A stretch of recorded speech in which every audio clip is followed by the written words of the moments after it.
3 avisos antes da nossa aula iniciar. A primeira, quem está aqui na aula e não respondeu o exercício da aula número 1, assim que acabar essa aula número 2, vai lá no Google Classroom e responde, porque só tem até hoje. A segunda são essas correções que eu fiz de alguns pontos levantados na aula passada. E a terceira é que assim que essa aula acabar, vai ser liberado também lá no Google Classroom mais 2 atividades para vocês, certo? Então, por favor, não esqueçam de olhar esses detalhes. Então, vamos lá. Começando aqui do lado esquerdo, vocês estão vendo, a gente tem estudo do átomo, parte 2, conceitos fundamentais e modelo atômico atual. E eu esqueci de colocar também que a gente vai ver propriedades periódicas, mas depois eu ajeito isso.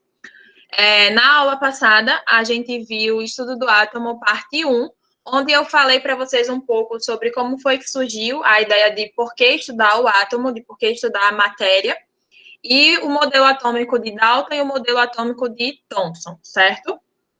Hoje, a gente vai ver o modelo atômico de Rutherford e o de Bohr e o modelo atômico atual, que é o do cara lá que eu falei para vocês, Scrooge. Eu não sei falar o nome dele, é muito...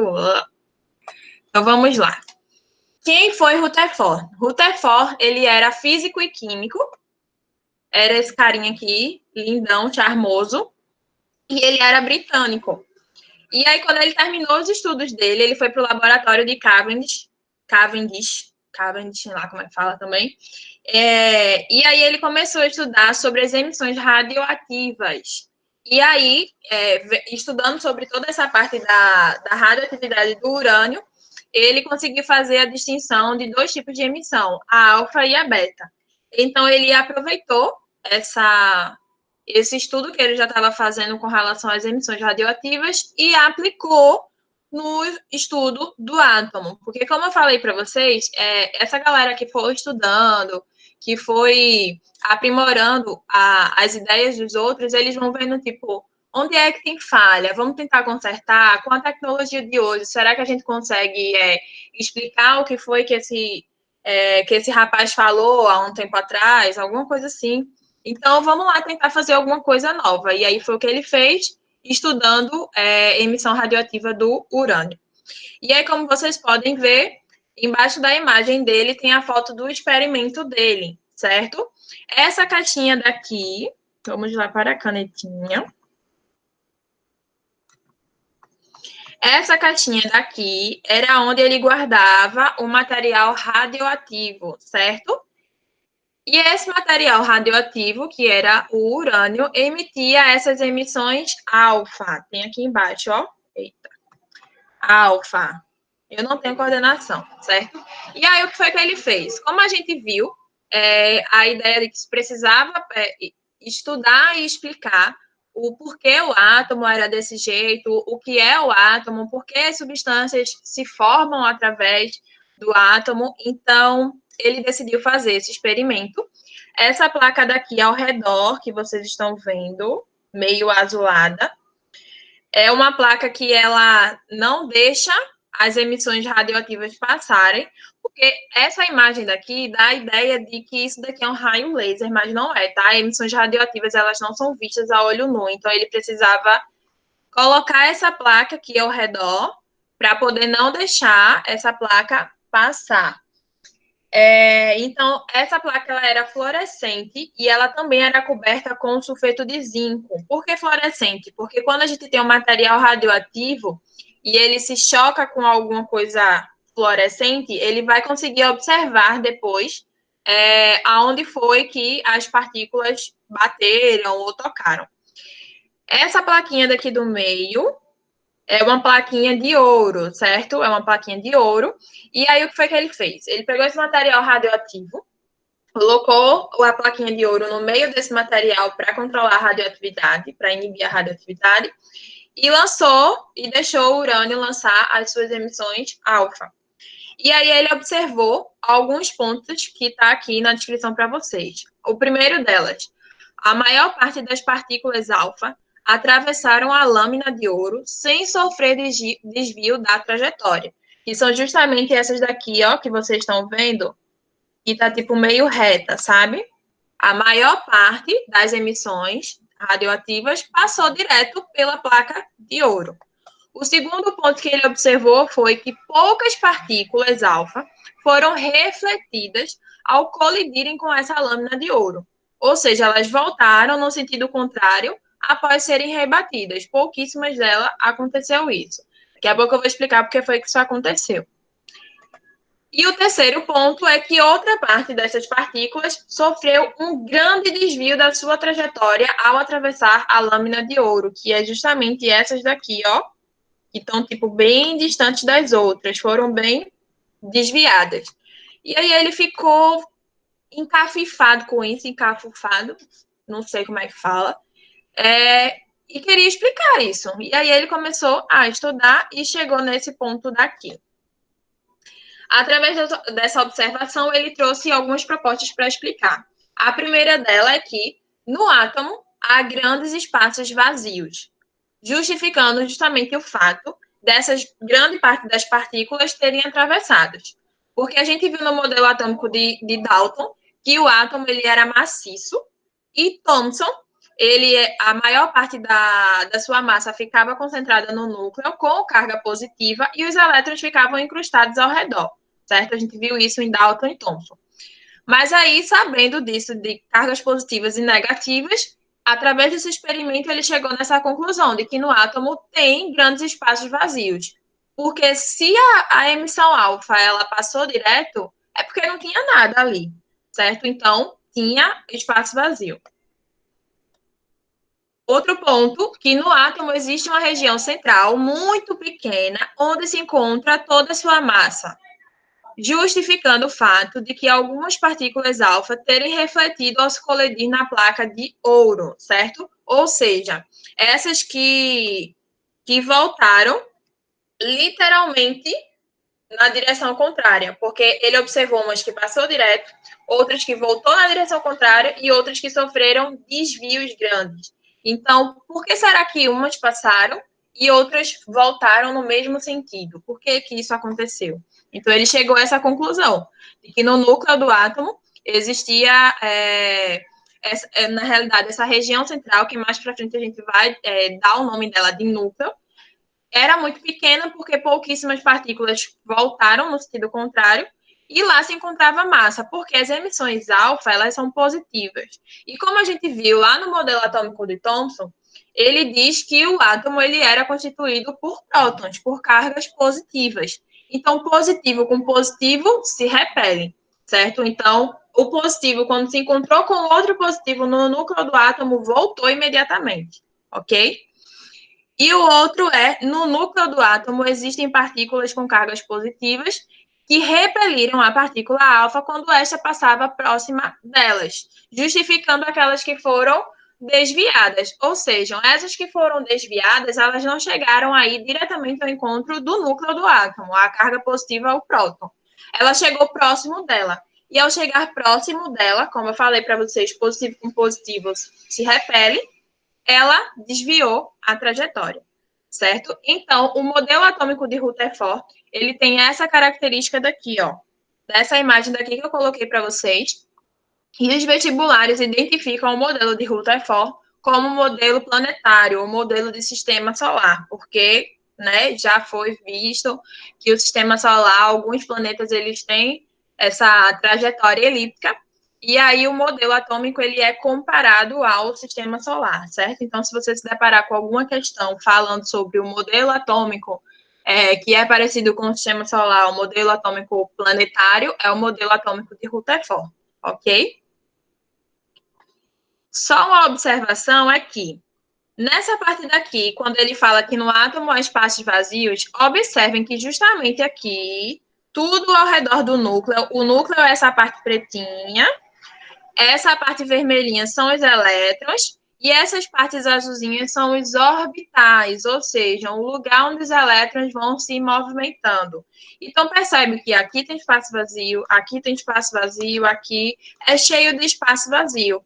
Então, é exatamente nesses espaços vazios daqui que a emissão alfa, quando passou, foi direto, certo? Quando chegou próximo daqui, ó, nesse espaço daqui, ao redor do núcleo, próximo dele, sofreu desvio, certo? Um grande desvio, e quando ela se chocava literalmente no núcleo do átomo, ela voltava, certo? Ela não conseguia passar. Então, por isso que o modelo dele é referido dessa forma. E aí, após Rutherford, a gente tem Bohr. Em 1912, Bohr propôs um modelo atômico que aprimorava o modelo de Rutherford. Por causa disso, o modelo atômico de Bohr hoje é mais conhecido como modelo atômico Rutherford-Bohr, certo? O nome dos dois. Justamente porque ele aprimorou literalmente o modelo atômico de Rutherford. Ele não descartou a possibilidade do modelo atômico de Rutherford, mas ele melhorou ainda mais a explicação que Rutherford deu. E aí, com isso, ele chegou em postulados. Na aula passada, eu falei também sobre os postulados de Dalton. E o que são os postulados? São o que essa galera pesquisadora fala que não precisava, tipo, provar, literalmente, que aquilo era verdade, porque a palavra era tão convicta, fazia tanto sentido para os estudos da época, que tomaram aquilo como verdade. Então, isso é o que a gente tem como postulados. O primeiro postulado dele foi: os elétrons se movem em torno do núcleo em número limitado de órbitas circulares bem definidas, chamadas de órbitas estacionárias, que é o que a gente chama hoje de níveis de energia. Que é justamente isso daqui, ó. Se vocês estão vendo N igual a 1, N igual a 2, N igual a 3, e aqui ao redor a gente tem umas linhazinhas bem fininhas. Essa daqui é justamente o que ele chamava de órbitas estacionárias, que são os níveis de energia. Então, em cada nível desse daqui, uma quantidade específica de elétrons é permitida ficar. Então, eu não posso ter, sei lá, 10 elétrons nessa primeira camadazinha daqui, nesse primeiro nível daqui. Não, tem uma ordem para isso, tem uma quantidade de elétrons para isso. É isso que ele falou nesse primeiro postulado, ok? O segundo postulado dele: ao mover-se em órbita estacionária, ou seja, em energia constante, o elétron ele não absorve e nem emite energia. Mas, quando passa de uma órbita para outra, ele ou absorve ou emite energia. E essa energia é chamada de quantum. O que foi isso que ele falou? O elétron ele está aqui, ó. Deixa eu fazer um pontinho. Pronto. O elétron ele está aqui. Quando ele sai daqui para cá, ele absorveu energia, ele ganhou energia para poder sair do nível 1 para o nível 2, porque o estado natural dele é no nível 1. Sendo que, como o nível dele é 1 e ele ganhou energia para ir para o nível 2, vocês concordam comigo que ele não consegue se manter por muito tempo no nível 2, porque o estado original dele está lá em 1. Então, ele vai e ele volta. Ele volta para o nível natural dele. Então, quando ele vai, pula de nível, ele absorve energia. E quando ele volta para o estado natural, ele emite energia. Essa emissão, que é justamente isso daqui, ó, que eu estou mostrando para vocês, esse verdinho, é o que a gente chama de fóton, certo? Anotem isso, fóton é muito utilizado porque é o que a gente consegue enxergar nos fogos de artifício. O modelo atômico Rutherford-Bohr, ou modelo atômico de Bohr, ele consegue explicar as cores dos fogos de artifício, porque os metais que estão presentes lá, misturados na pólvora dos fogos de artifício, eles possuem uma energia necessária para se excitarem, para liberarem energia. E aí, no momento que tocam fogo lá, obviamente, eles fazem tudo calculado, a quantidade de pólvora, tudo, a quantidade do metal que precisa estar lá. Essa energia, esse metal, ele absorve essa energia e no momento quando ele chega lá em cima, ele libera essa energia. E aí, quando ele libera a energia, é quando a gente consegue enxergar as cores dos fogos de artifício. Verde, azul, amarelo, vermelho. Cada corzinha daquela que a gente observa é um metal específico, é um metal diferente. E isso acontece justamente por causa dessa liberação de energia, certo? E para liberar, obviamente, ele precisa ganhar energia. Então, foi isso que Bohr quis dizer com esse segundo postulado, certo? Então, a energia é o que a gente chama de quanto, quando ele absorve ou quando ele emite energia. Mas o que a gente consegue ver nessa liberação de energia, que é justamente essa ondinha daqui, é o que a gente chama de fóton, certo? E aí é justamente a ideia de Rutherford Bohr explicar os níveis de energia. A gente conhece, certo? 7 níveis de energia, que são os comuns. E eles são bem definidos, que é o que a gente chama justamente de camadas eletrônicas, que é aquilo que eu mostrei para vocês, de N igual a 1, N igual a 2, N igual a 3, vai de 1 até 7, como vocês podem ver aqui. E eles são representados por essas letras daqui, ó. K, L, M, N, O, P e Q, certo? Para não esquecer que níveis são esses, lembra da professora Carol. Eu mesma. Carol começa com K. Então, vai de K1, L2, M3, N4, O5, P6 e Q7. Nunca mais você vai esquecer quais são os níveis de energia, certo? E esses níveis de energia, eles não aparecem à toa na química. Nada aparece por aparecer na química. Tudo tem uma conexão, tudo tem uma explicação. Quando a gente se depara, quando a gente está estudando o diagrama de Pauling, a gente consegue observar esses níveis de energia aqui, ó, no cantinho esquerdo, que eu mostrei aqui, ó. 1, 2, 3, 4, 5, 6, 7. Então, a disposição do diagrama de Pauling também não é à toa. Ele está descrito dessa forma justamente por conta dos seus níveis de energia, certo? Então, observa com atenção aqui essa imagem, como é que a gente pode fazer essa leitura do diagrama de Pauling. Mais para frente, a gente vai estudar os números quânticos, que é justamente isso daqui que a gente consegue ver, os níveis, os subníveis, as quantidades de elétron e spin, certo? Então, desprende um pouquinho disso desse momento e vamos somente analisar como que a gente consegue interpretar esse diagrama de Pauling. Se vocês observarem, eu tenho aqui, ó, na primeira fileira, de 1 a 7, com a letrinha S. Na segunda fileira, de 2 a 6, com a letrinha P. Na terceira fileira, de 3 a 6. E na quarta, 4 e 5, certo? Então, a gente sempre vai olhar nesse sentido daqui, ó, que tá aqui a setinha, na diagonal descendo. Quando essa setinha, ela desce, ela passa aqui na frente do 1S, ela não vai direto para o 2. Certo? Ela vai dar a volta. Vamos lá. Então, aqui, ó, ela desce, ela dá a volta para pegar a distribuição eletrônica sempre por trás, ó. Ela faz um movimento de zigue-zague na diagonal. Ela desce e ela volta. Ela desce e ela volta. É sempre por trás, tá certo? Muita gente erra a distribuição eletrônica porque olha o diagrama de Pauling na horizontal. Não é para olhar na horizontal, é para olhar na diagonal para baixo, certo? Então lembra disso, que ela desce e ela volta e ataca por trás, certo? Só para a gente conseguir entender. Mais para frente eu vou explicar o que significa esse S, P, D e F, mas isso daqui é justamente para a gente ver que os níveis de energia do modelo de Rutherford-Bohr, eles conseguem se aplicar no diagrama de Pauling, onde a gente consegue fazer distribuição eletrônica dos elementos.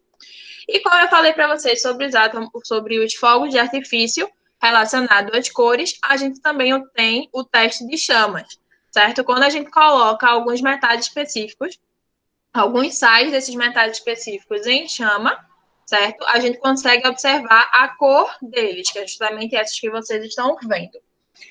Então, deixa eu ver aqui. Essa chama verde daqui é o sal de bário. Essa verdinha é o sal de bário. A vermelha é o sal de lítio. A laranja, estrôncio. A amarela, sódio. Essa verde meio azulada, ela é cobre. Ela é mais azul, mas aqui tá um pouquinho verde, tá? Mas a chama do cobre, ela é bem azulada. E esse roxo, potássio, certo? E tem outras cores também que a gente consegue observar. Então, isso daqui está relacionado justamente ao nível de energia. Quando o elétron ele recebe energia, ter naquele nível de energia, ele precisa voltar. E aí, quando ele volta, ele emite fóton, que é justamente o que a gente consegue ver como as coresinhas. Até aqui, tá dando para entender direitinho?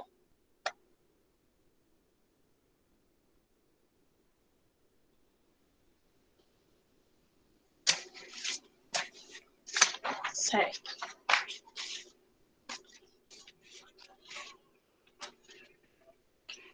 Então, vamos para os conceitos fundamentais. O que são os conceitos fundamentais?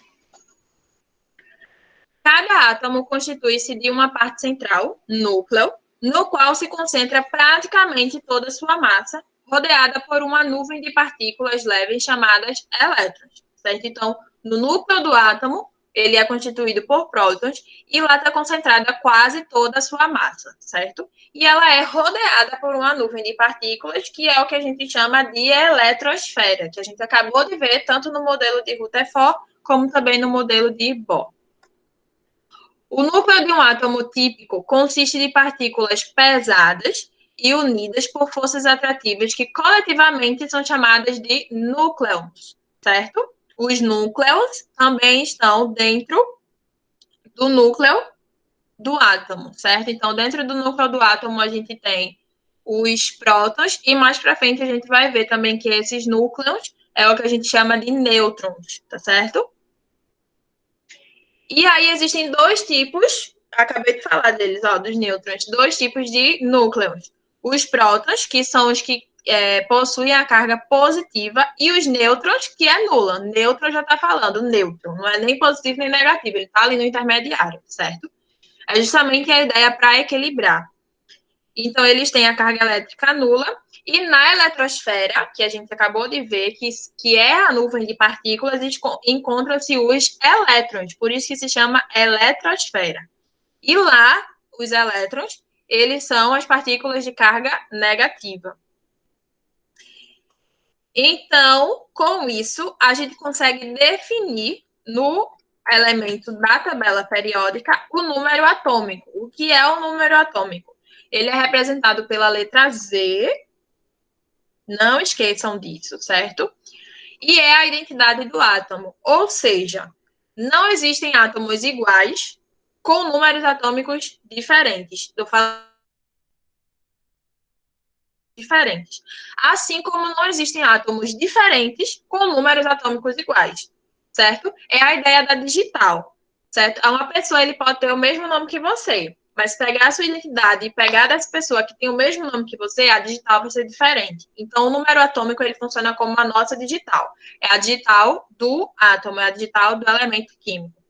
E o número atômico ele é representado por esse númerozinho aqui, ó, de cima. Então, vejam, ó, o zircônio, que é esse daqui, ele tem número atômico 40. O cromo, ele tem número atômico 24.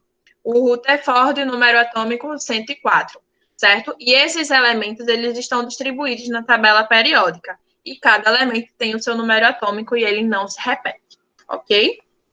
Nas representações de questões para calcular o número atômico, para calcular massa, que a gente vai ver já já, eu vou fazer aqui um exemplo. O número atômico, ele geralmente ele vem representado aqui embaixo. Ou aqui, ou desse lado, é a massa que muda. Ele sempre está representado na parte de baixo. E o que vem aqui em cima, seja aqui ou seja aqui, é o que a gente chama de massa. Então, na tabela periódica, é o contrário. Na tabela periódica, é esse exemplo daqui que eu mostrei para vocês. O número atômico ele é representado em cima e a massa ele é representado embaixo. Mas, nos exemplos, para calcular massa, para calcular nêutrons, para calcular número atômico, seja lá o que a questão esteja pedindo, ele é representado dessa forma. Eu tenho o elemento Z, eu tenho uma massa que se dispõe na parte de cima e eu tenho o número atômico que se dispõe na parte de baixo, certo? E aí, como eu acabei de falar para vocês, além do número atômico, a gente tem também o número de massa. O número de massa ele é representado pela letra A. Eita. O número atômico ele é representado pela letra Z e a massa é representada pela letra A, certo? E a massa é o número que indica a soma de prótons com o número de nêutrons que existem no núcleo do átomo. Então, aqui a formulazinha que eu falei para vocês, ó. A igual a Z mais N, ou seja, a massa igual ao número atômico, a quantidade de prótons, mais a quantidade de nêutrons. Você vai utilizar essa mesma fórmula, porém vai escrever ela de maneira diferente. Se A é igual a Z mais N, vocês concordam comigo que esse Z daqui que está somando vai passar para o outro lado da igualdade, subtraindo? Então, ó, N vai ficar igual a A menos Z. Você consegue achar o número de nêutrons com essa fórmula.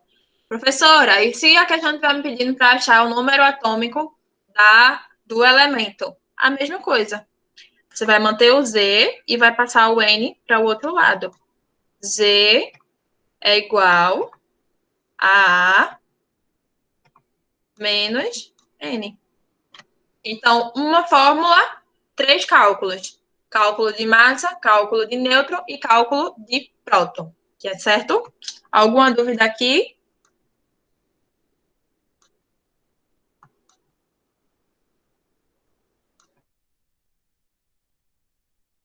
Certo. Posso apagar isso aqui que eu escrevi?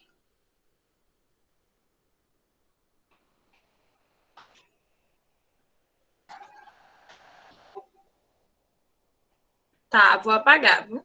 Qualquer coisa, perguntem a Linda ou então a mim, que a gente repete novamente.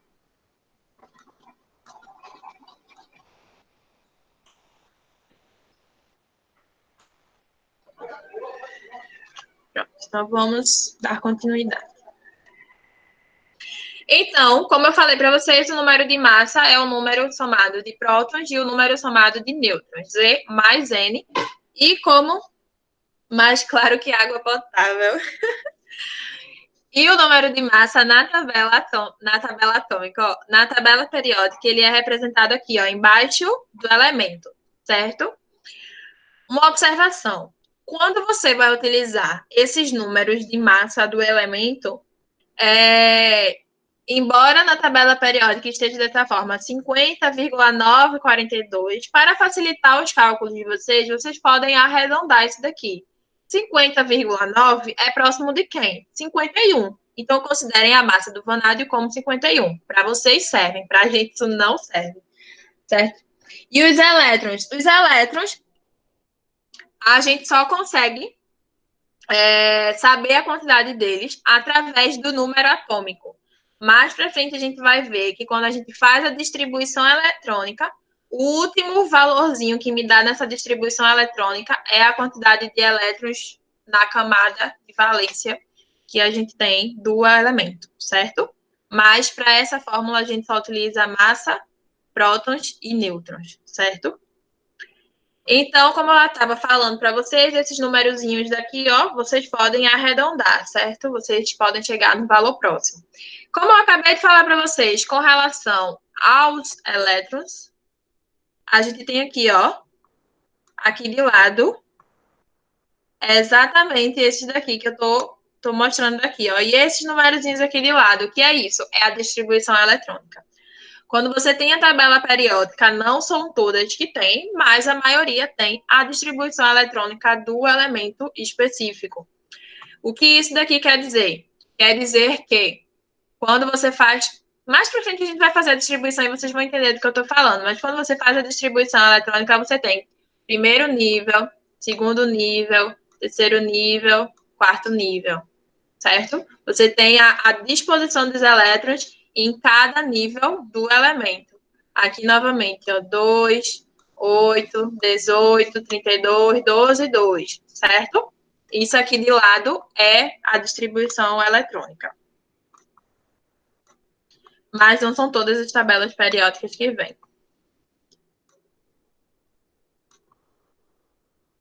Então, observação muito importante, não confundir o número de massa, A, com o número de massa real em gramas de um átomo, tá certo? Esse número de massa aqui a gente viu, que é um número calculado lá, um número experimentalmente calculado, e ele se baseia no número de prótons mais o número de nêutrons. Mas quando a gente tem uma questão que fala, eu tenho 50 gramas de oxigênio, não é o oxigênio que tem 50 gramas, tá certo? O oxigênio ele tem a massa específica dele.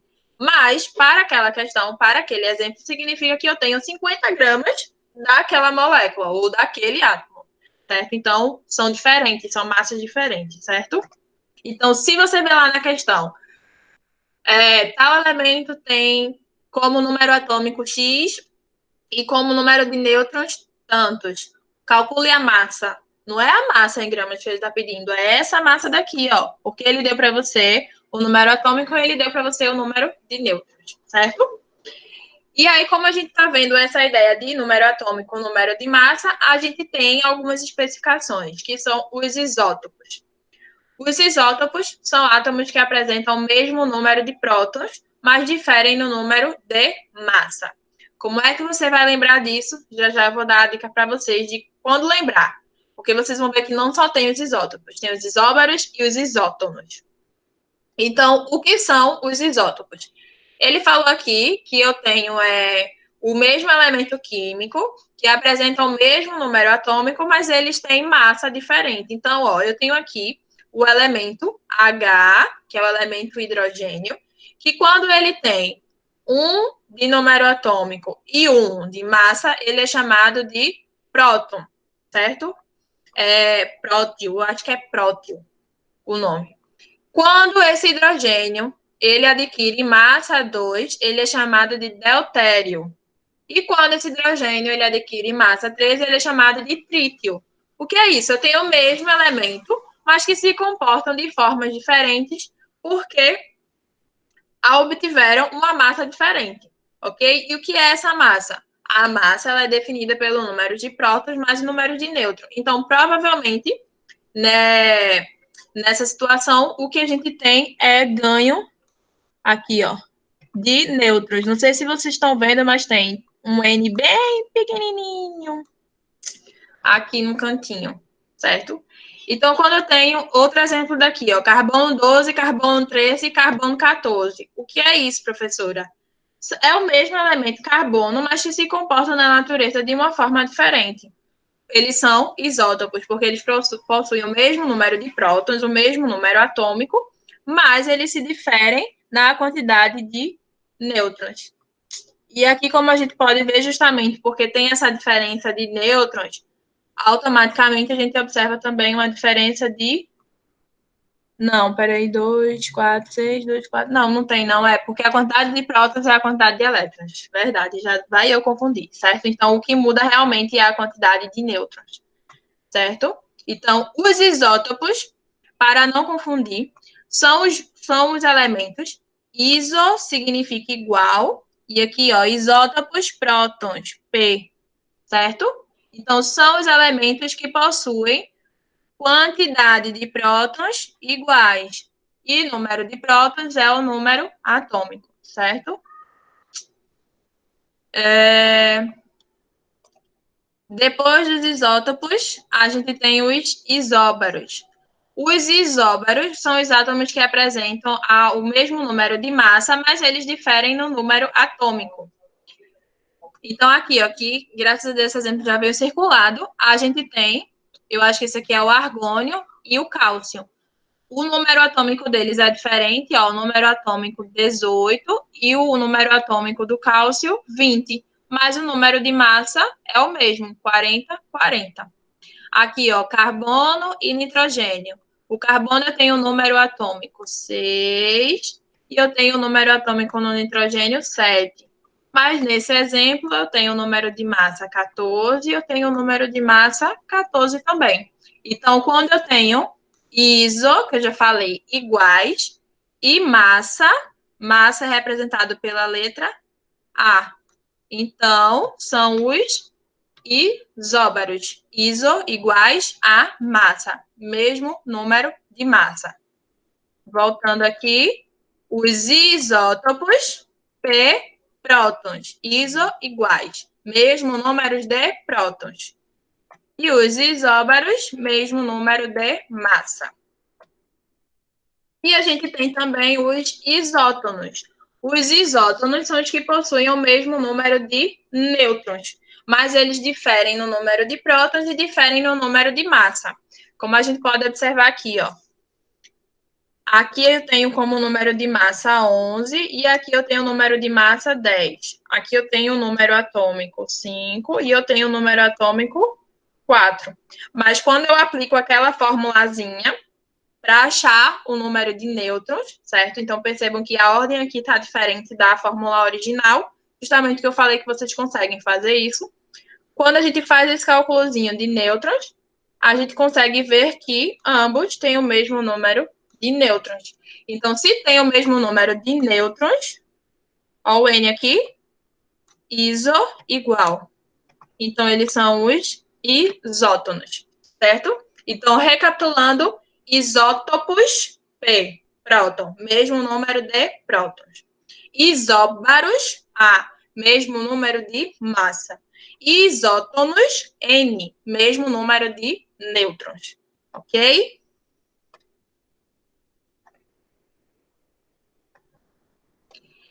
E aí a gente chega no modelo atômico atual. No modelo atômico atual, a gente tem duas explicações que marcam, e é aqui que eu quero que vocês façam as anotações. Porque questões na área de química, para vestibular, ainda está muito difícil de encontrar quando é muito objetiva, mas no caso do Enem, a gente sabe que ele tem toda a questão da contextualização para você interpretar o que está sendo falado ali. Então, observem com detalhes, posteriormente peguem essa aula e anotem esses pontos específicos sobre o modelo atômico atual, certo? É muito importante, porque cada ano que passa, isso está sendo falado mais, sabe? Então, é importante que vocês saibam qual a explicação para o modelo atômico atual.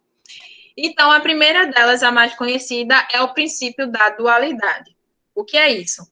O princípio da dualidade foi uma explicação que Heisenberg, tá aqui o nome dele, deu, e ele falou que a todo elétron em movimento está associado uma onda característica. Em outras palavras, o princípio da dualidade, ele especifica e diz que o elétron ele tem comportamento de partícula e onda. É exatamente como nessa animação daqui que vocês estão vendo, ó. Essa bolinha daqui é o elétron, e quando ela se movimenta no átomo, ela tem uma onda característica. Então, ela participa ao mesmo tempo como partícula e ao mesmo tempo como onda. Isso é o princípio da dualidade, certo?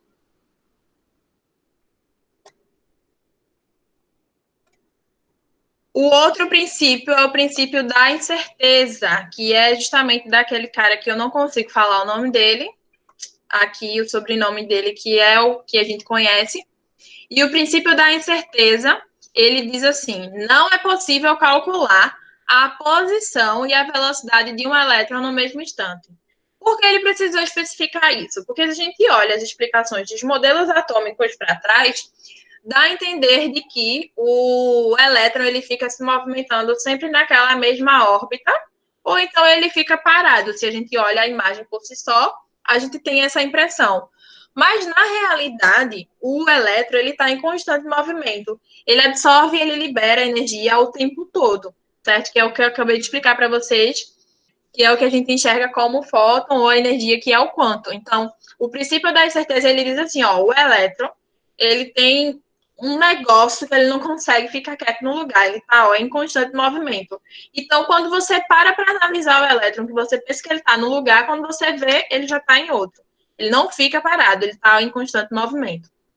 E é justamente isso que ele fala. Não é possível calcular a posição e a velocidade de um elétron no mesmo instante. Ou você calcula a posição, ou você calcula a velocidade. Porque quando você para calcular a posição, o elétron ele já saiu dali. Então, você não consegue calcular os dois ao mesmo tempo. Você tem que fazer essa separação.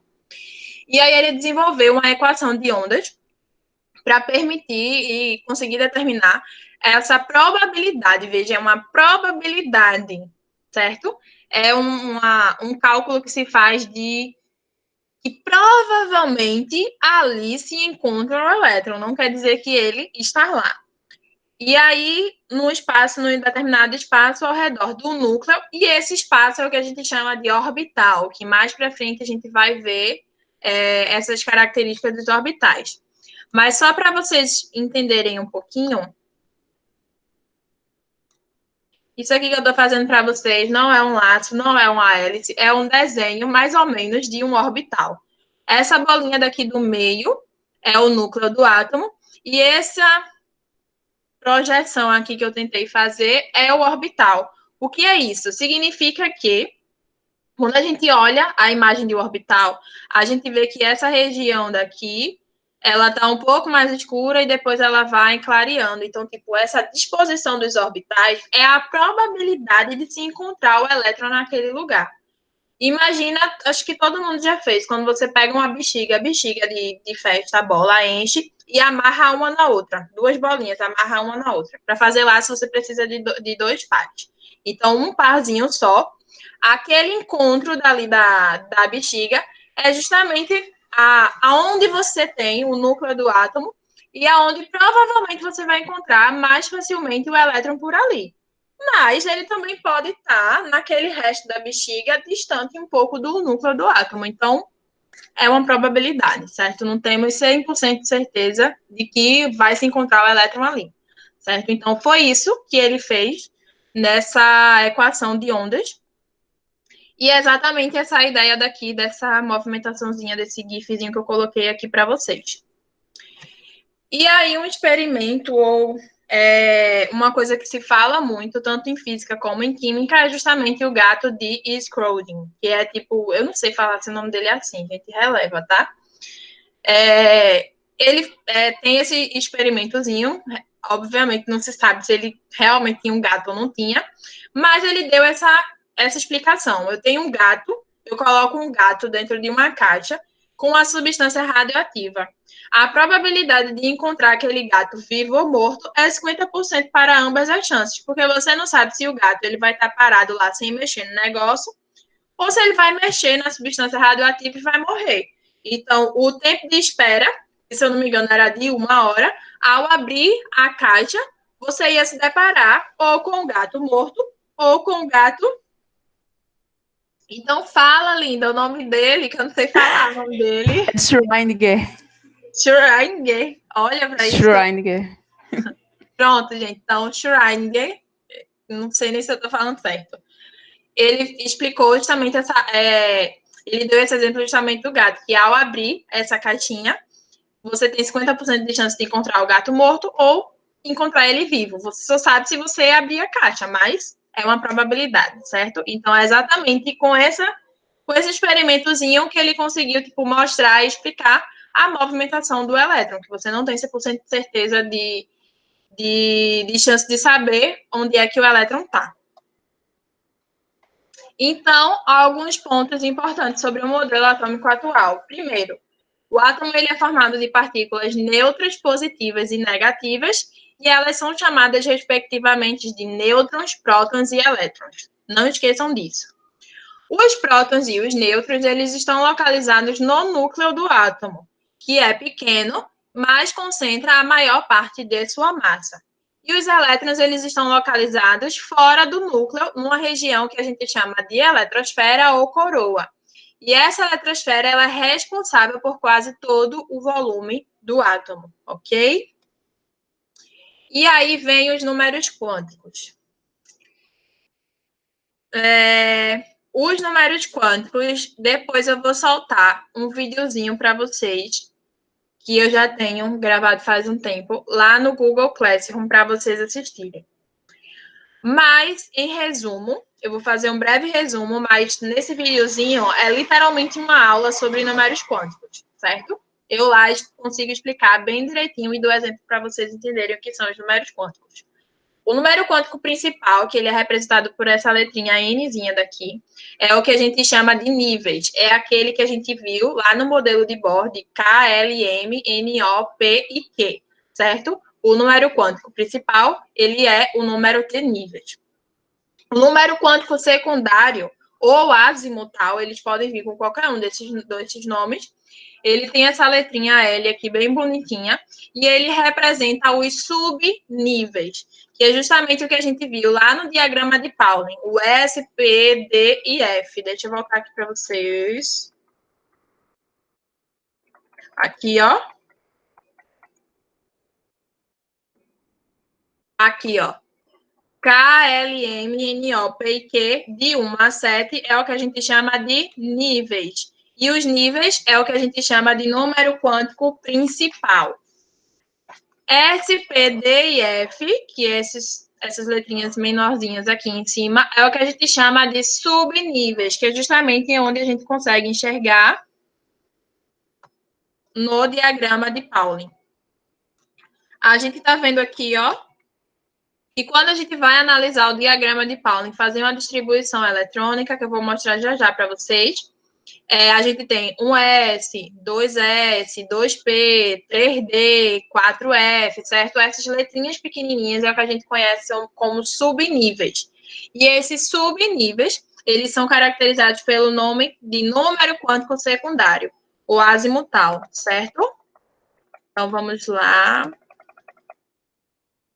Eu acho que eu coloquei um exemplo disso mais para frente.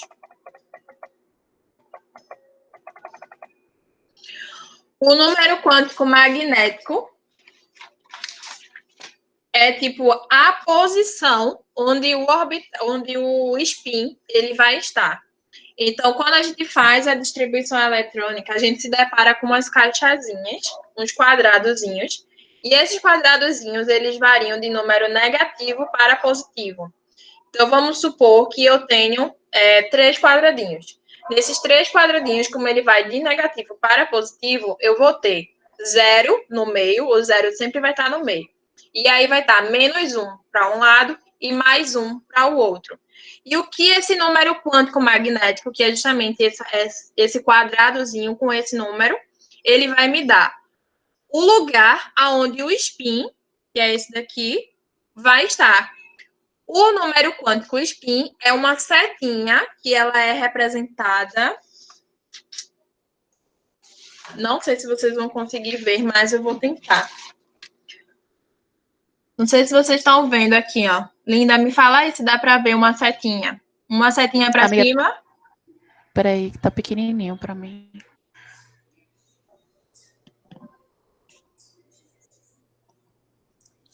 Deixa eu fechar aqui. Não consigo ver. Eu não sei se é daqui. Aqui, ó. Pronto. Tá dando para ver? Gente, responde se vocês conseguem ver também, se sou só eu.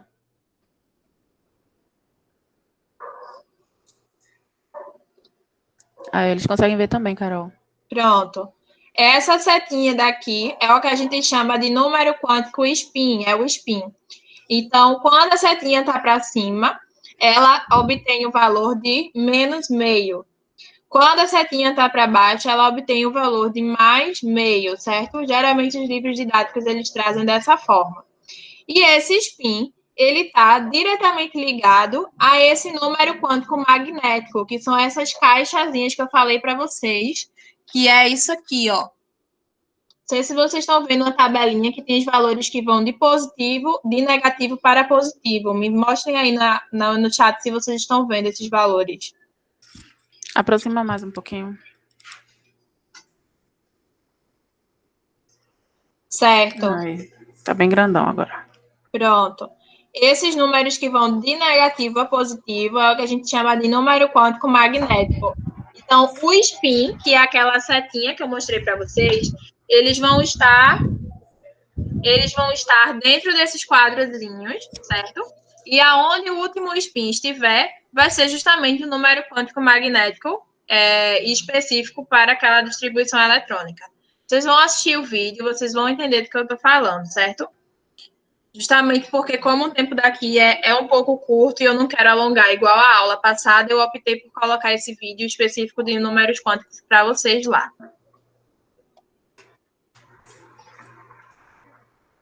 Isso. Com relação aos números quânticos, podem ficar despreocupados. Eu vou colocar lá no Google Classroom um vídeo e vocês vão ver bem direitinho lá a explicação, ok? Isso daqui que eu falei para vocês é justamente para a gente conseguir agora interpretar novamente o diagrama de Pauling. Como eu acabei de falar para vocês, os níveis é o número quântico principal, que é representado pela letra de K até Q. Para não esquecer, lembrar de mim, professora, Carol, K primeiro. Então, K conta de 1 até 7. E aí você vai saber quais são as letrinhas.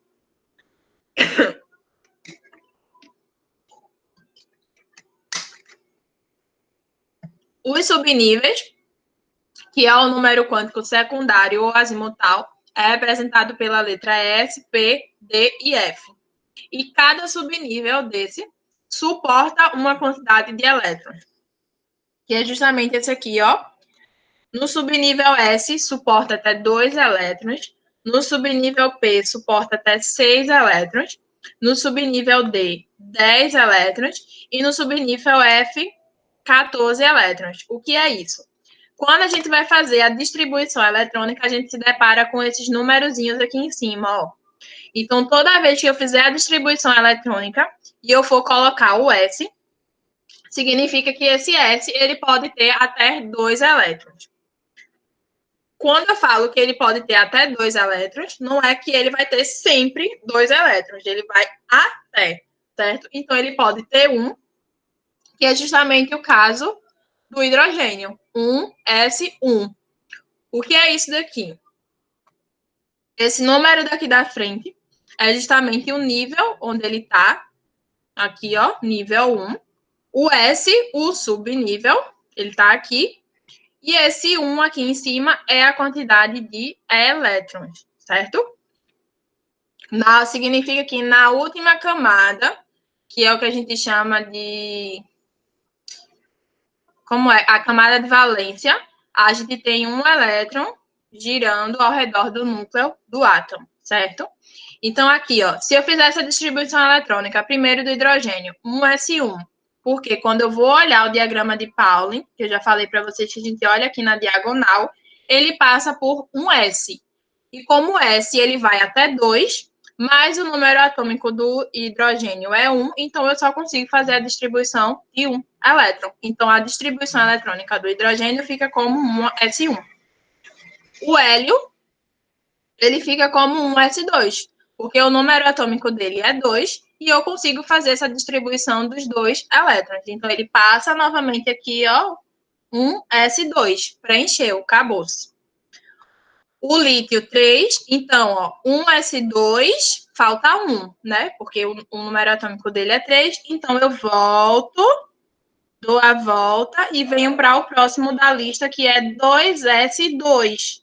Mas, como o número atômico dele é 3, então aqui, ao invés de colocar 2s2, eu coloco 2s1.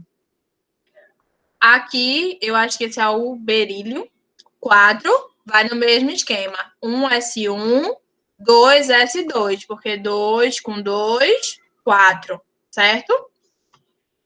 Aqui no Bzinho, 5, então vem 1s1, 2s2, 2p1. Esses numerozinhos que vocês estão vendo aqui em cima é justamente aqueles numerozinhos que eu mostrei para vocês nos exemplos de lado do elemento, a distribuição eletrônica para cada nível. Então, aqui eu tenho, ó, no nível 1, 2. No nível 2, eu tenho 2s2 e 2p1. Então, eu tenho 2 mais 1, 3. Então, se você pegar a tabela periódica e for procurar esse elemento lá na tabela, você e na sua tabela tiver a distribuição eletrônica, você vai ver que o segundo númerozinho lá é o número 3, certo? Deu para entender a questão da distribuição eletrônica?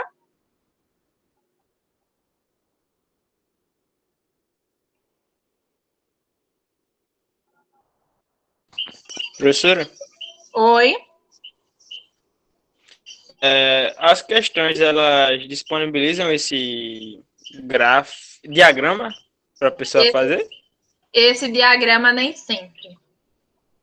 Nem sempre. Eita. Como é que você Ok. vai aprender? No vídeo, que eu vou colocar para vocês lá no Classroom, eu dou uma dica de como vocês fazem para não esquecer o diagrama de Pauling, certo?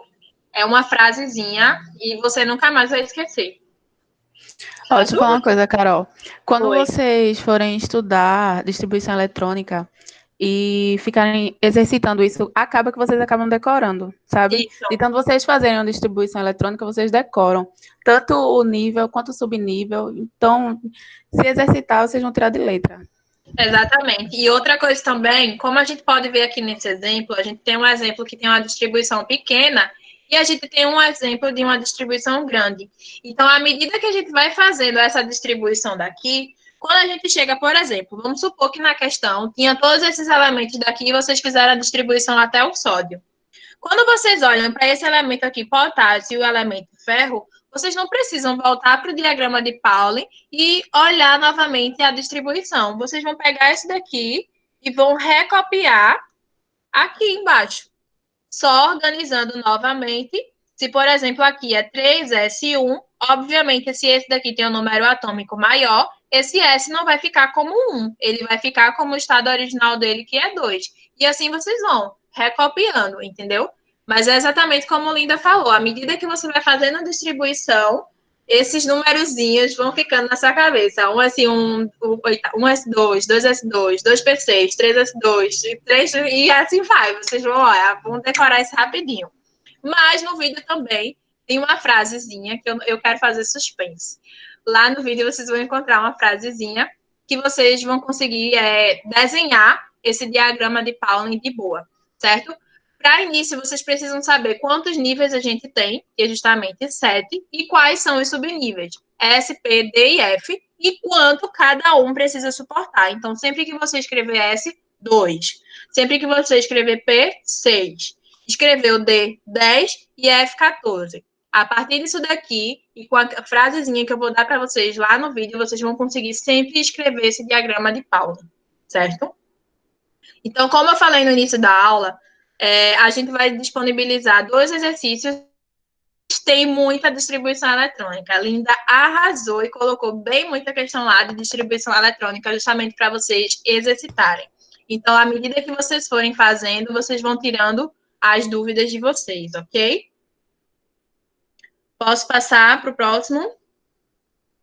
Se é passar, obviamente é para o próximo, mas releva. Ok.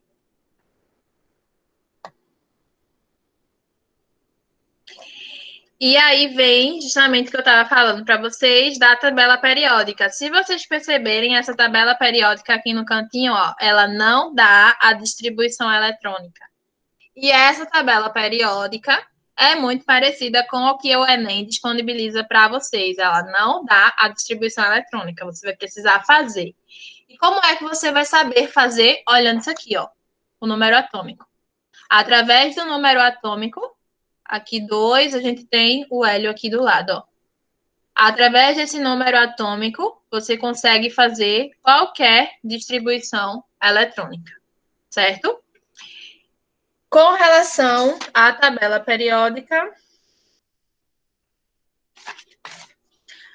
só observaçãozinha. Com relação quando eu estava falando lá para vocês sobre número atômico e número de massa, eu queria destacar aqui o seguinte. Quando um elemento específico ele ganha um elétron, que a gente tem esses casos de elementos que ganham elétrons, eles assumem uma carga negativa. Por exemplo, um exemplo mesmo, tá? Eu tenho aqui o oxigênio, certo? E vamos supor que o oxigênio, ele ganha um elétron. Então, ele vai ficar isso aqui, ó, com essa carga negativa. Vamos supor que o oxigênio, ele ganha 2 elétrons. Menos 2. Ganha 3 elétrons. Menos 3. Certo? Toda vez que vocês se depararem com um elemento que tenha uma carga negativa em cima, significa que ele ganhou esses elétrons. Então, além do estado natural, da quantidade de elétrons que ele tem, ele também consegue ganhar. No outro caso, que é justamente no caso dos metais, a gente tem o inverso. Quando os metais eles perdem os seus elétrons, eles ficam com carga positiva. Então, toda vez que vocês observarem um elemento específico com carga positiva, significa que, se eu tenho aquela quantidade específica de elétrons, ele perde um elétron, se ele tiver um maisinho. Se ele tiver mais 2, é um exemplo, tá? Significa que ele perdeu 2 elétrons. E assim sucessivamente. Então, anote isso daí. Sinal negativo ganha elétrons. Sinal positivo perde elétrons. Certo? Principalmente porque quando você vai fazer a distribuição eletrônica, eu lembro que quando eu fui fazer a minha prova do Enem, na questão de distribuição eletrônica, os elementos eles não estavam no seu estado natural. Eles tinham essas cargas negativas e positivas. Então, você precisa saber disso. Quando ela está negativa, significa que ele ganhou. Então, se você tem um número atômico aqui, 3, por exemplo, e você vai fazer lá a distribuição dos 3 elétrons, significa que, além daqueles 3 elétrons, às vezes ele ganha mais um elétron. Ele ficou com a carga lá negativa. Agora, se ele perdeu o elétron, ele vai ficar com a carga positiva. Então, se ele tiver 3 elétrons e ele perdeu 1, ele só vai ter 2. Ok? Então, aqui, a tabela periódica para vocês, bem coloridinha. Eita. A tabela periódica, ela é dividida por grupos ou famílias. Antigamente se chamava de famílias. Mas hoje a gente não fala mais famílias, a gente fala os grupos.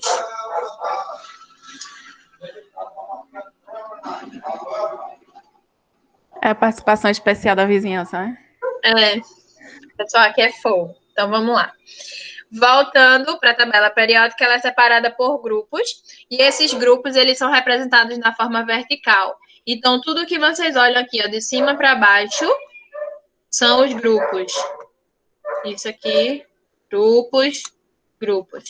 Certo? Aqui são justamente esses numerozinhos aqui, ó. 1, 2, 3, 4, 5, 6, vai até o 18, certo? São 18 grupos. Então, na vertical, grupo. Na horizontal, é o que a gente chama de período. Aqui, ó. 1, 2, 3, 4, 5, 6 e 7. Então, quando a gente olha aqui, isso aqui, tudo é o período 6. Então, se eu tiver que achar um elemento que está no período 6, mas no grupo 14, aí eu vou olhar o período 6 e a família aqui, o grupo 14. Quem é que está no encontro? O chumbo. Então, o chumbo, ele está no grupo 14, no período 6, certo? Então, lembra disso. Grupo vertical, período horizontal. Professora? Oi? Em relação a esse número de períodos, ele está relacionado ao, sei lá, a quantidade de camadas que o átomo, de elétrons que o átomo tem? No caso dos Não sei se isso períodos, ficou confuso. no caso dos períodos ficou, entendi mais ou menos a sua pergunta. Os períodos, como você pode observar, a gente tem de 1 até 7. Então, isso daqui são justamente os níveis que a gente viu, K, L, M, N, O, P e Q. Entendeu? E dos grupos? Sim. Os grupos, justamente, eles são organizados dessa forma de grupos porque esses elementos, eles possuem alguma característica parecida, certo? Então, nesse caso daqui, ó, no grupo 1, todos esses elementos que estão no grupo 1 significa que eles têm alguma característica parecida. Então, a tabela periódica, ela é organizada justamente por afinidade, por coisas que são parecidas, certo? Ok. Então, como eu estava falando para vocês, os grupos vertical, os períodos horizontal. E aí a gente consegue... Aqui, ó, que eu falei para vocês. Os grupos, eles têm alguns nomes específicos, certo? No grupo A, que é essas duas primeiras fileirinhas que a gente viu aqui, essas duas aqui, essa daqui, e toda que está do outro lado. Então, eu costumo enxergar a tabela periódica como se fosse um castelo. O que está mais alto é o castelo e o que está mais baixo é o resto dos telhados do castelo, certo? Porque o castelo, ele tem lá as suas torrezinhas. Então, se você enxergar dessa forma, você nunca vai esquecer quem são os elementos que estão na família A e quem são os elementos que estão na família B. Os de família B, os de letrinha B, eles sempre vão estar na parte embaixo, na parte onde a gente consegue visualizar. Ó. Se eu estiver no topo do meu castelo, eu consigo visualizar quem é que está lá embaixo. Eu consigo visualizar os elementos caracterizados como B. E os que estão na parte de cima são os que a gente chama de A. E eles têm alguns nomes específicos. Os elementos que se encontram no grupo 1A são os metais alcalinos. Os que se encontram na 2A são os metais alcalinos terrosos. No 3A, a gente tem família do boro, porque se a gente volta para cá, quem é o primeiro elemento? O boro, o B. E aí o outro é família do carbono, porque quando a gente olha para cá, o primeiro elemento é o carbono, certo? E assim a gente vai até o nitrogênio. Aqui eu tenho o nitrogênio, e aí depois do nitrogênio aqui eu tenho o oxigênio, e aqui eu tenho o flúor. Então, 1A, metais alcalinos, 2A, alcalinos terrosos, 3A, família do boro, ou grupo do boro, 4A, carbono, 5, nitrogênio, e depois no oxigênio a gente tem os calcogênios, e aonde tem o flúor a gente tem os halogênios, certo? Todos esses elementos que estão dispostos na vertical, eles fazem parte desses grupos. E o último grupo, que são esses daqui, hélio, neônio, argônio, esses com os nomezinhos ônio, são os que a gente chama de gases nobres, certo? Os gases nobres, eles já estão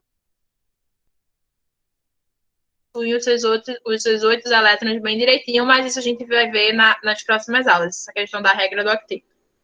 Aqui no meio, que é justamente onde eu consigo ver do topo do meu castelo, são os metais de transição. Então, todas essas partes que estão aqui embaixo é o que a gente chama de metais de transição. E aí, como a gente viu aqui, ó, como tem muito elemento nessa linha e nessa outra linha, isso daqui, ó, essa caixinha e essa outra caixinha funciona como se fosse uma gaveta. É como se eu puxasse essa gaveta e viesse essa carrada de elementos. E esses elementos, eles são dispostos dessa forma. A primeira fileira são os lantanídeos e a segunda fileira, os actinídeos, certo? E aí, com relação a isso, como eu mostrei para vocês lá no diagrama de Pauling e na distribuição eletrônica, existem elementos que terminam com a letrinha S, existem elementos que terminam com a letrinha P, existem elementos que terminam com a letra D e os outros com a letrinha F. E onde estão esses elementos? A gente vai ver agora.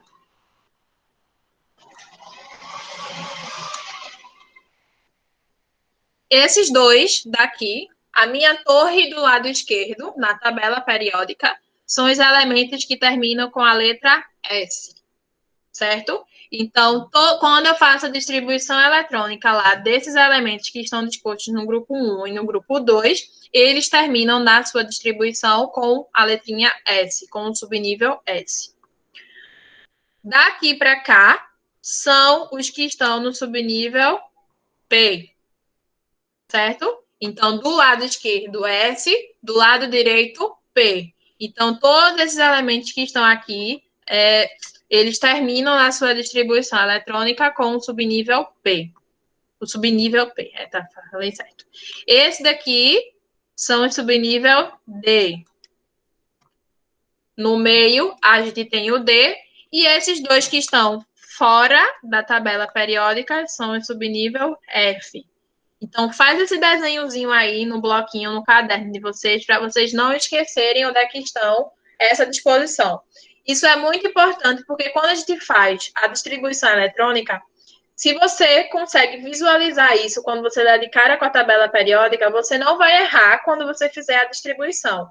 Porque, por exemplo, se tu pegar um elemento daqui, que tem um número atômico, e você for fazer a distribuição e ele terminar em S, você sabe que está errado, porque você sabe que os elementos que estão do teu lado direito, eles terminam em P. Então, você tem que refazer tudo de novo na distribuição eletrônica e ver onde foi que você errou, certo? Então, faz esse esboçozinho. S do lado esquerdo, P do lado direito, D no meio e fora o F, certo? São os subníveis.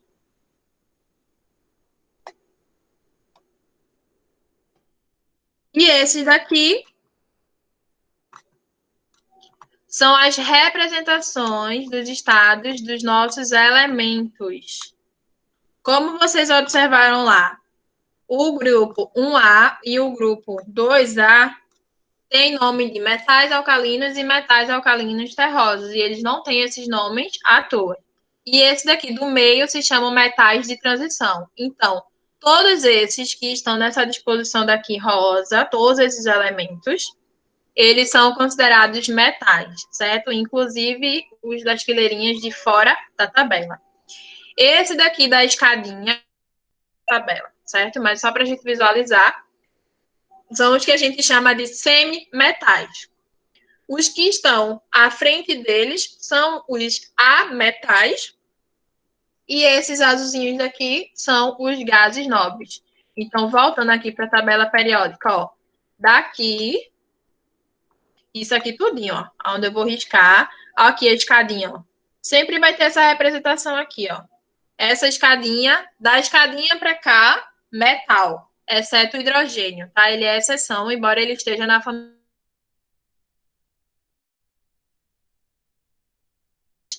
Essa daqui, que é o que define a escadinha, que vai descendo, são os semimetais.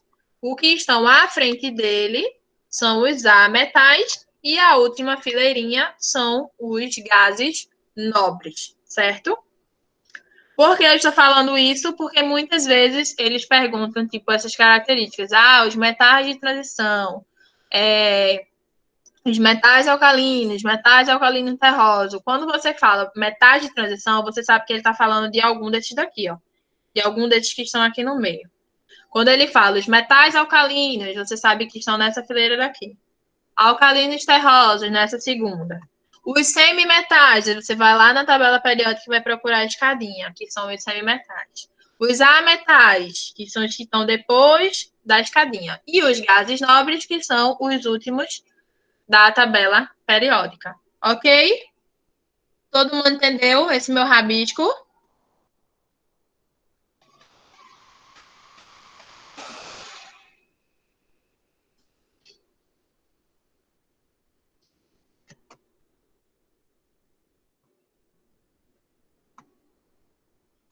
Certo? E aí, a gente já está acabando a nossa aula. A gente vem na realidade, com as propriedades periódicas, porque como eu falei para vocês, a organização desses elementos na tabela periódica é porque eles têm alguma coisa em comum. E essa alguma coisa em comum, normalmente são essas propriedades periódicas, além das suas particularidades, por exemplo, por serem metais, por serem ametais, por serem semimetais e seus afins, certo? Então, a gente tem a primeira propriedade periódica, que é o raio atômico. O que é o raio atômico? É a distância do núcleo do átomo até a sua última camada, que é o que a gente chama de camada de valência. Então, essa distância daqui, ó, da última camada até o núcleo, é o que a gente chama de raio atômico. Dentro do raio atômico, dessa ideia de raio atômico, a gente tem a relação disso com o raio iônico. O raio iônico vem da ideia de íon, ou seja, a gente está falando de um cátion e de um ânion. O que é isso? Lembra quando eu falei para vocês agora há pouco que alguns elementos eles vão vir assim com essas coisinhas aqui em cima, ó, mais 2, menos 2 ou menos, quando ele vem com essa cargazinha em cima, significa que quando você se depara, vamos lá corrigir, quando você se depara com isso na distribuição eletrônica, você sabe que se tiver positivo é porque ele perdeu o elétron. Se ele tiver negativo é porque ele ganhou. Mas, naturalmente, quando a gente olha para esses elementos dispostos dessa forma, a gente se refere a eles como íons, como cátion ou como ânion. Quando é cátion? Quando ele é positivo, certo? E quando é que ele é ânion? Quando ele é negativo. Então, o raio iônico nada mais é do que o raio do elemento em sua forma de íon. Então, vamos aqui a um exemplo. Trouxe aqui nessa imagem para vocês o elemento sódio, que por natureza ele tem essa distribuição daqui dos seus elétrons, e o Na+, ele na forma de íon. Vocês percebem que diminuiu? Ó, olha como ele era grande, e aí ele perde o elétron, fica com Na+. Como eu falei para vocês, o mais significa mais um. Então, significa que ele perdeu um elétron. Olha ele aqui, ó. Se você olhar para a última camada, você vê que só tem um elétron. Então, esse sódio, ele perdeu esse elétron, portanto, ele diminuiu. O seu raio iônico, ele diminui. Olha aqui, ó. Representado como Na+. O outro exemplo, o magnésio, o Mg. O Mg, se você olhar ele na camada de valência, ele tem um elétron aqui e outro elétron aqui, ó. 2 elétrons. Quando ele está representado como Mg2+, significa que ele perdeu esses 2 elétrons. Então, o raio iônico dele diminui. Deu para entender raio iônico?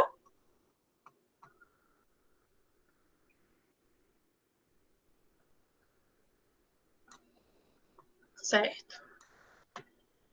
Lembrando que isso daqui é eles na forma de íon, e nesses elementos daqui, sódio e magnésio, é o raio cátion, tá certo? Porque se tem a carga positiva, a gente chama ele de cátion. E agora a gente vai para raio ânion, que é justamente o que eu falei para vocês da carga negativa. Quando ele tem a carga negativa, significa que ele ganhou elétrons. Então, se ele ganhou elétrons, o raio iônico ele vai aumentar. É justamente o que acontece aqui, ó. Se você olha, aqui tem 1, 2, 3, 4, 5. N3 menos significa que ele ganhou 3 elétrons. Então, se antes ele tinha 5, agora ele vai ter 5 mais 3, que vai dar 8. Então, vamos lá. 1, 2, 3, 4, 5, 6, 7, 8. Certo? Então, se tem negativo, ganha. Consequentemente, se ele ganha esse raio iônico, ele vai aumentar. O outro exemplo aqui, o fósforo. O fósforo, ele tem também 1, 2, 3, 4, 5. Se ele está representado como P-3, significa que ele ganhou 3 elétrons. Então, se ele tinha 5, agora ele tem 8. Então, ele aumentou o raio iônico. Então, equiparando essas ideias de raio cátion, raio ânion, a gente tem essa observaçãozinha aqui que eu botei para vocês. Olhando para o mesmo elemento, certo? Porque isso difere de elemento para elemento. O raio cátion, ele é menor, porque quando a gente fala de cátion, significa que ele perdeu elétrons, então ele vai, ó, diminuir. O raio iônico dele diminui. O raio do átomo neutro é justamente ele na sua forma natural, é o que a gente chama do raio atômico. E o raio ânion é quando ele ganha elétrons. Então, eu tenho nas duas extremidades o raio iônico, certo? Ele na forma de íon, e no meio o raio atômico. O raio cátion perde, ou seja, ele diminui. E o raio ânion, ele ganha, ou seja, ele vai aumentar. Então, por isso, ele está disposto dessa forma. Raio cátion é menor do que raio do átomo neutro, que é menor do que raio do ânion. Isso para o mesmo elemento, tá? A gente não pode comparar de um elemento para outro, porque ambos possuem propriedades diferentes, ok? E na tabela periódica, a gente consegue enxergar o aumento de raio atômico nessa direção, de cima para baixo, da direita para a esquerda, certo? Talvez seja na direita diferente aí de vocês, mas se vocês olharem a tabela periódica, assim, vai ser sempre a direita de vocês, certo? Então, vai ser de cima para baixo, da direita para a esquerda. Essa direção das setas indica para onde ele aumenta. Então, quanto mais para baixo e quanto mais para a esquerda esse elemento tiver, maior vai ser o seu raio atômico.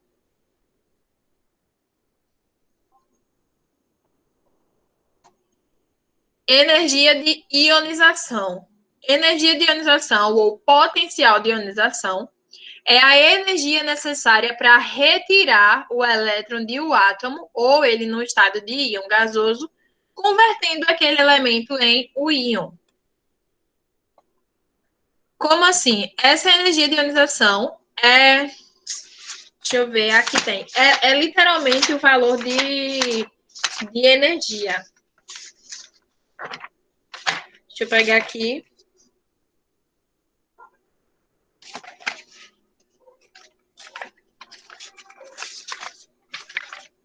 Vamos lá.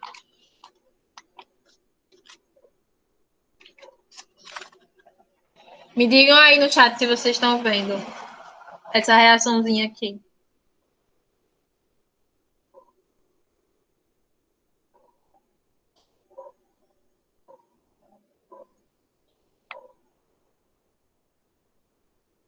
Pronto. Se vocês conseguem visualizar essa reação, vocês estão vendo que eu tenho um elemento químico mais energia. Estão vendo que tem a palavra energia dentro da reação.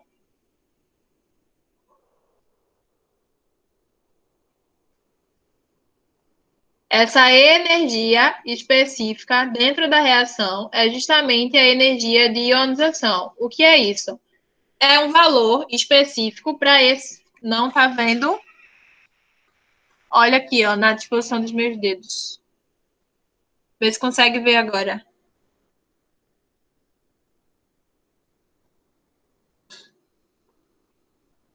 No caso, é esse desenho branco, onde tem a setinha para cima e para o lado? Não, esse daqui, ó, que eu tô... Tá entre o meu dedo aqui, ó. Não tô vendo, não. Eu vejo no vídeo gravado, então, depois. Não, olha para minha tela, não é para tela grande, não. Ah, Tá vendo? ok. Tá vendo agora? Sim, sim. Pronto. Essa palavrinha aqui, energia, é justamente a energia de ionização. É a energia necessária que esse elemento específico ele tem para se transformar em um íon, certo? Então, a energia de ionização, ela é disposta dessa forma daqui na tabela periódica e ela aumenta de baixo para cima e da esquerda para a direita, certo? Então, lembra, energia de ionização. Ionização, eu acabei de falar para vocês que é a ideia de íon. Então, significa que aquele elemento que esteja no estado gasoso, ele vai se transformar em um íon, certo?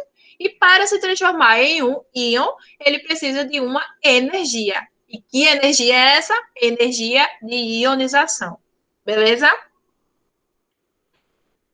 Afinidade eletrônica ou eletroafinidade. É a energia liberada quando um átomo ou íon, sob condições padrões e também no estado gasoso, recebe um elétron na sua camada de valência. Então, ele libera uma quantidade de energia. Essa propriedade, no geral, essas propriedades que a gente vai ver, excluem os gases nobres, já que eles não recebem os elétrons. Então, aqui, ó, a afinidade eletrônica, vocês vão ver que no finzinho da reação tem a palavra energia.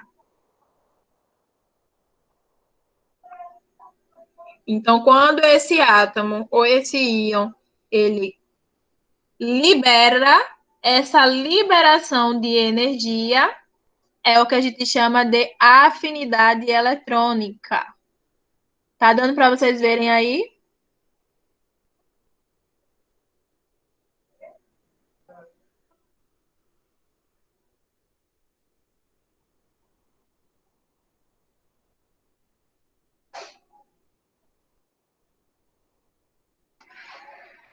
Pronto. Perfeito. Certo? E essa afinidade eletrônica, ela aumenta na mesma ideia da energia de ionização, de baixo para cima, da esquerda para a direita. Com relação a essas setinhas, geralmente quando as questões eles trazem essas propriedades periódicas, eles trazem mais a definição, certo? Mas pode vir justamente uma contextualização, perguntando sobre o aumento, ou equiparando os elementos para perguntar assim, tal elemento tem um raio atômico maior do que o outro, julgue isso como verdadeiro ou falso, né?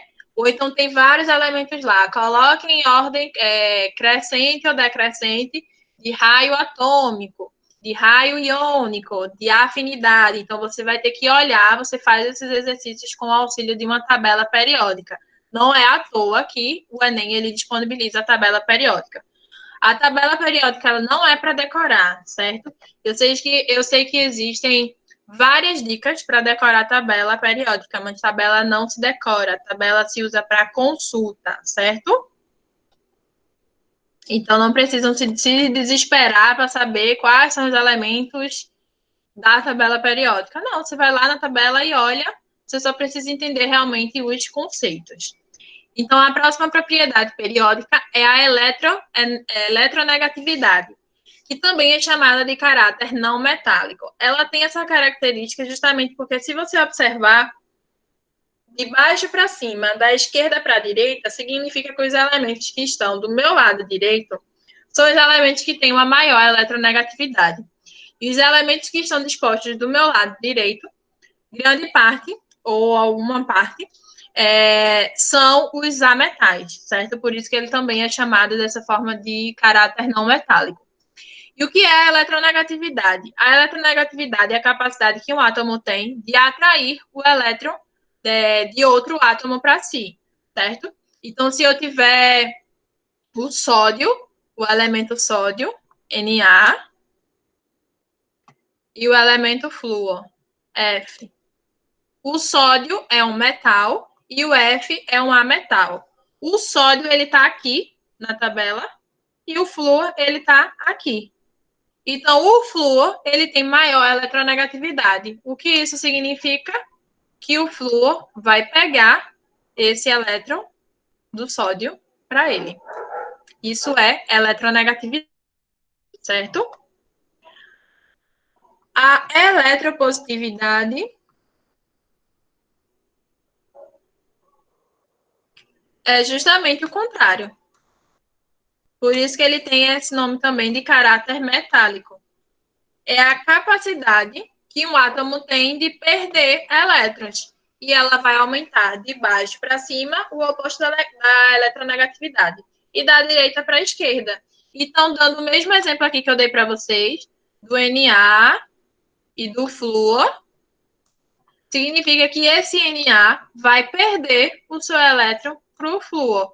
Então, o flúor ele tem a capacidade de pegar esse elétron do sódio e o sódio tem a capacidade de doar esse elétron para o flúor. Ele não reclama porque ele está perdendo, porque é uma característica dele, certo? Então, é assim que a gente consegue definir eletronegatividade e eletropositividade.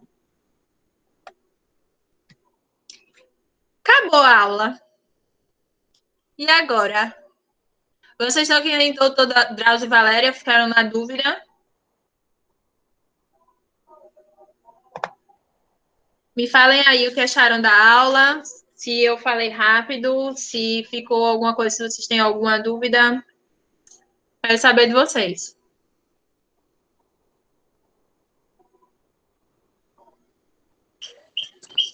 Qualquer coisa pode entrar em contato com você ou com a monitora qualquer dia da semana?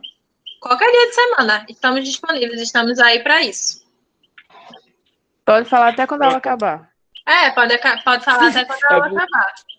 Isso mesmo. Porque eu vou ter que jantar agora. Muito bem. Comer é muito importante. Pronto, é isso. Não esqueçam, a aula acabou, mas tem exercício para fazer. Quem não fez o exercício da aula 1, corre, porque já da meia-noite, ó, 7h48 ainda, mas já da meia-noite, e o exercício vai embora, tá? Ele vai sair do ar. Então, quem não fez o exercício da aula 1, vá correr e fazer agora. Se você já fez, bom, parabéns. Agora vá fazer o exercício da aula 2, certo? Tchau, gente. Eu espero que vocês tenham gostado da aula de hoje. E é isso. Boa noite para vocês. Para quem vai comer, mandem um pouquinho aqui para casa.